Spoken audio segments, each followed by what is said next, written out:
can't believe that this is our view. Oh my gosh, I feel better already. Seriously? Pigs? Who says we can't do it like we was back in college? Oh Yes! Show us your No. Ow! Now that's a 5-star day. Hi, I'm Sharonda Williams, and welcome to Prime Video Recaps, where I will be recapping some of your favorite Prime Video original titles. With Harlem Season 3 streaming now on Prime Video, you might need a little reminder of everything that happened in Seasons 1 and 2 of Harlem. Harlem follows a group of ambitious and stylish young girlfriends living in Harlem, New York City. With a shocking revelation at the end of Season 2, life will most certainly change for this group of women. In Season 3, we will watch them delve through the journey of careers, relationships, self-love, and maybe even motherhood. Now let's take a walk down memory lane to talk about everything that happened in Seasons 1 and 2 of Harlem. In Episode 1, we are introduced to Camille, Quinn, Angie, and Ty, a group of friends who met in college. Camille is a professor at Columbia University who is currently trying to find a permanent full-time position so she can move up the educational corporate ladder. She lets her boss Robin know that she's receiving some offers from other institutions, but Robin tells her that she's working on a plan to make her full-time. In the meantime, Camille finds herself in a sticky situation as one of her students is looking to be more than just a teacher's pet. As if that isn't enough, Camille ends up seeing an old boyfriend Ian who's back in town years after their breakup. Camille is able to avoid crossing paths with him, but we know that won't last long. Attempting to take control of her love life, Camille calls her persistent student after he dropped her course, which may have been a mistake. Angie is still struggling after a record deal went wrong and is not actively singing, which lands her on Quinn's couch as she's between gigs and needs a place to stay. After a blow-up with Quinn, Angie decides to get back out there and perform at an open mic. Quinn is currently trying to run her business as a fashion designer, but she is still struggling in the dating department. She goes on a date where a guy steals her purse and stiffs her with the bill. Ty, on the other hand, is the owner of a queer dating app that is quickly becoming one of the highest performing dating apps out there, leading her to even more success. In her dating life, though, Ty has a revolving door love interest. In an effort to change her dating habits, she decides to date someone more like her, which in the beginning has its benefits, but not for long. Ty tries to break up with her current situationship, but is beat to the punch when her lover doesn't instead. She bounces back quickly after hooking up with a new woman, but is disturbed when she leaves and eats Ty's food before ditching her. Angie goes to a meeting about a potential role in Get Out the musical, but quickly declines. Quinn is frustrated because she has to ask her mother for more money after her landlord raises the rent again in her shop. Her mother decides to help, but not without giving some quick shade. Her mother introduces her to Isabella, who is running for Congress and thinks she could be a good mentor for Quinn. Camille's love life is turned upside down as she sees her ex Ian again out at an open mic. Let's just say the breakup didn't go too well. She dodges him, but not for long as they both attend an engagement party of an old friend. It is then that she finds out Ian is not only back in town for good, but he is also with his new girl, Mira. That doesn't stop their chemistry though, as the two reconnect, first through conversation and then the two old flames kiss right as Mira comes outside and interrupts. Ian later shows up at Camille's doorstep to clear the air. Camille asks Ian to give their relationship another try as he delivers the bombshell news that Mira isn't his girlfriend but his fiancé. Camille is then given more bad news as she finds out her boss Robin has been fired, which causes her potential full-time promotion to be placed on hold until her boss's replacement arrives. Camille is still stunned by the news of Ian's engagement and spirals, but her friends show up to get her together. She ends up meeting her boss Robin's replacement, Dr. Pruitt, and does not make a great first impression. Ty is ready to do her Forbes interview for the profile on her until she realizes her stolen beef and broccoli one-night stand is her interviewer for the Forbes profile. Angie ends up on a date with her Uber driver until she forgets to get his number. Camille discovers one of her favorite restaurants is being gentrified and decides to stage a protest against it, but realizes that Ian is head chef of the new restaurant. Ian and Camille have a huge blowout, which Dr. Pruitt overhears. Camille is really struggling to make a good impression on her. Dr. Pruitt asks Camille to speak on a panel where she meets Jameson, a social activist and potential new love interest. Camille and Jameson end up bonding over their love of Red Lobster and even have a fun first date at an arcade. That is until their late-night hookup leads Camille to missing her meeting with Dr. Pruitt. Quinn discovers a new romance by the name of Sean, who she met at a party where he was dancing. Angie decides to give Get Out the musical a try, where she meets fellow colleague Eric. In order to stay in the show, she has to find a way to make enough money to become a part of the union. She ends up taking a job as a Jamaican nanny from one of Quinn's clients, Jill, to help pay for her union card. Camille discovers after their romantic night that Jameson cyberstalked her to ensure he could swoon her. She leaves upset since their date made her miss her meeting with Dr. Pruitt. She tries to make things right but loses her first assistant position to her student, Nora. My girl is really struggling at these first impressions with her boss. Ty ends up dating Anna after her Forbes photo shoot, but begins to feel like she is a sellout for dating outside of her race. Quinn wakes up next to Sean after their one-night stand. Things were going great until they're caught in bed by Sean's kid. Camille has a run-in with Ian's mom and gets invited to her retirement party. Sean makes an impression as he gets Ian's fiancée Mira to hire Quinn to design her wedding dress. That doesn't sit too well with Camille though. Camille decides to give Jameson another chance and go on another date with him, while Ty decides to end things with Anna. Angie is deep into Get Out the musical rehearsals, which will make you hear Sunk in Place in a different tone. Angie and her castmate Eric decides to become friends with benefits for the winter. Quinn is visited by her mom, who needs help styling Isabella. They hit it off as she invites her to a fundraiser prom. She goes with Sean and they actually have a good time until Quinn lies about how she knows him. Quinn apologizes in a creative way to win Sean back. Camille invites Jameson to Ian's restaurant soft opening and things get a little awkward. Camille's here and she brought someone? Y'all are so damn messy. Oh, wow. Camille and Jameson decide to make things official even though he leaves in a few months. Of course, this is the opportune time when Ian decides to message Camille asking if they are making a mistake. Ty is in serious pain as she tries to ignore it until she passes out on the train. Camille is worried after finding out Dr. Pruitt has been interviewing outside candidates for the associate professor role. Camille and Jefferson are growing closer together and Dr. Pruitt tells Camille that she can't endorse her for the associate professor position. Quinn is still clashing with her mom as she doesn't support her aspirations as a clothing designer. Tensions rise on the set of Get Out the musical, causing Angie to be wronged. Ty is misdiagnosed and passes out again, landing her in the hospital. She had a ruptured ovarian cyst and had to have emergency surgery.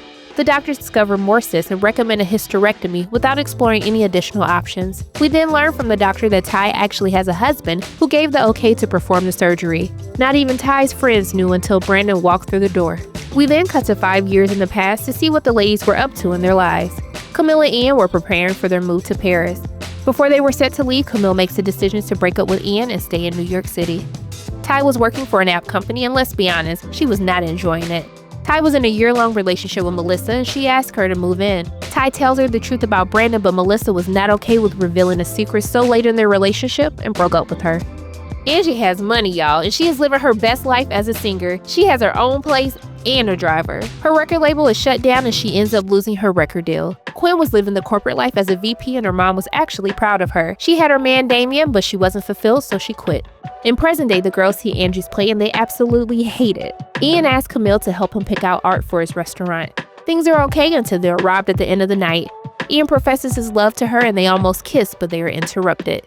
Quinn volunteers to babysit JJ, Sean's son, for him. She takes JJ to bowl with Isabella. Isabella and Quinn almost kiss and I don't think this is a mentor relationship anymore.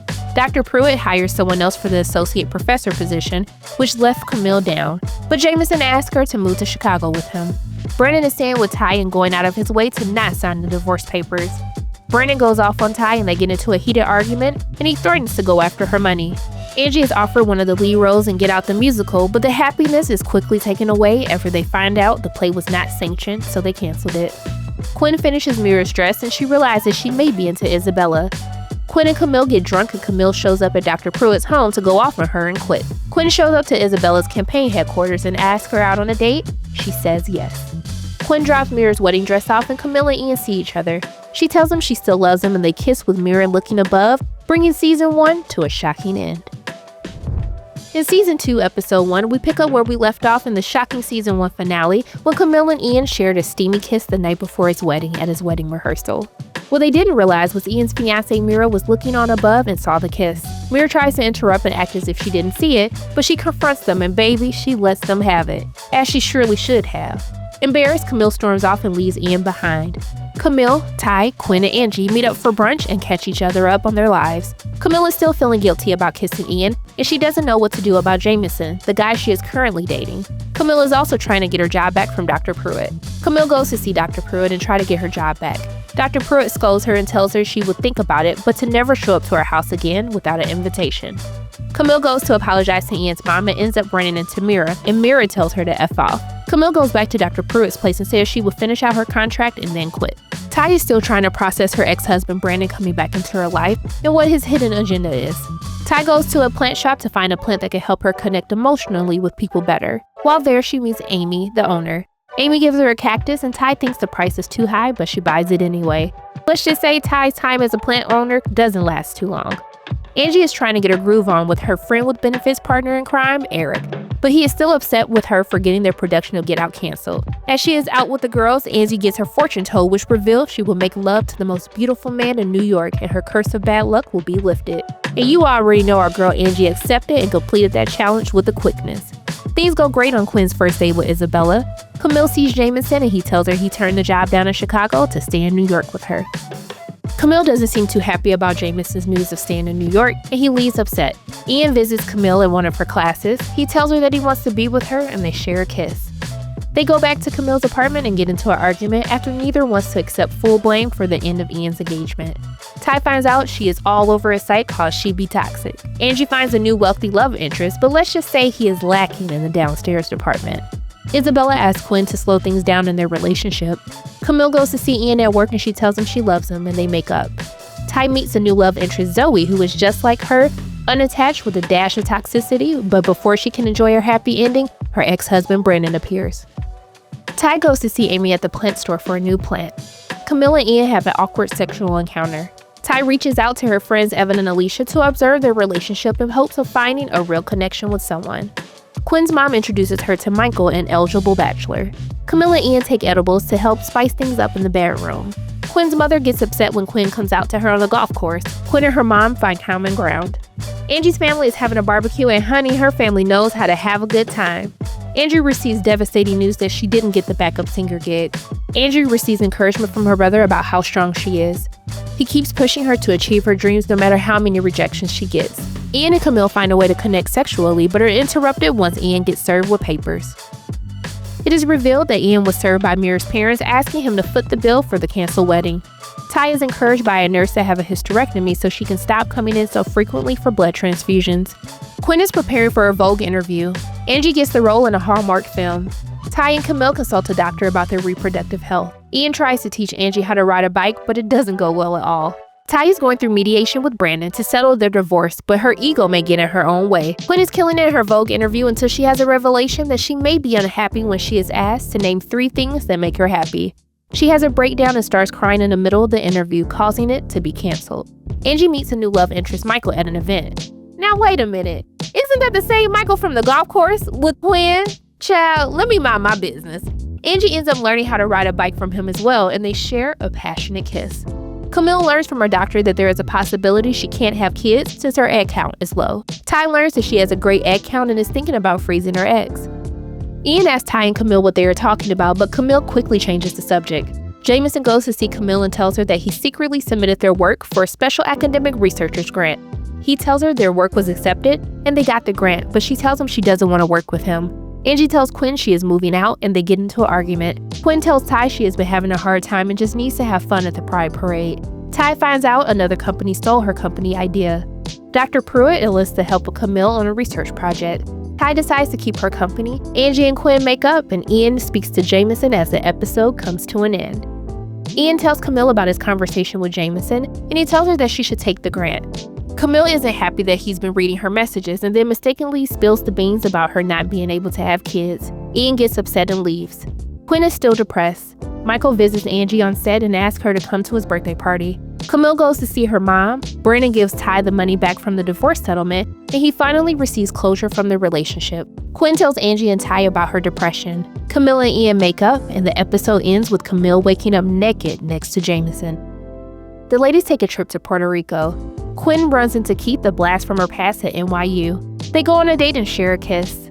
Ty gets injured doing kite surfing. Angie gets called by the police on the roof trying to have phone sex with Michael.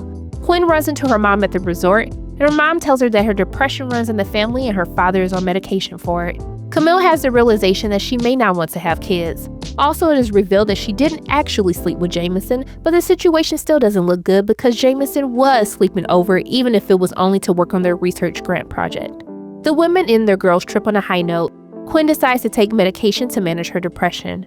Angie shows the ladies a picture of Michael and Quinn reveals that she knows him. Angie gets the lead in a new role. Camille has begun her new project on Black Joy, while Quinn is adjusting nicely to her new meds. Quinn and Angie get into another fight. Things are still going strong with Quinn and Keith. Michael goes to see Quinn at her store and he tells her Angie broke up with him because her friendship with Quinn comes first, as Michael was first introduced to Quinn as a potential love interest by her mother, but Quinn wasn't interested. Michael tells Quinn he is in love with Angie and he wants to get her back. Ty goes to see Amy at the plant store and Amy asks her out on a date. Ian's Aunt Tammy gives him the money to pay Mira's parents back. The ladies come to support Camilla at her Black Joy exhibit. There is still tension between Angie and Quinn over Michael. Dr. Pruitt comes to the exhibit and Camilla's mom even makes a surprise appearance. Quinn apologizes to Angie for getting upset that Angie was dating Michael and was breaking girl code, and they make up. Michael and Angie make up and Michael proposes to her. Quinn breaks up with Keith as she wants to focus on loving herself. Ty and Amy are getting cozy at Amy's house, then Ty has to use the restroom. Amy asks her to be quiet so she doesn't wake her daughter. Of course, as Ty makes it to the bathroom, Zoe is coming out, and it is at this moment Ty realizes Amy's daughter is Zoe, a woman she had been having casual sex with. Camille finally tells Ian she doesn't want kids, and he tells her that having kids is his dream, so they decide to break up. We find the ladies at the doctor's office where the doctor reveals one of them is pregnant as season 2 comes to a shocking end. And that concludes this Harlem edition of Prime Video Recaps. Thanks for watching, and don't forget, Harlem Season 3 is now streaming only on Prime Video.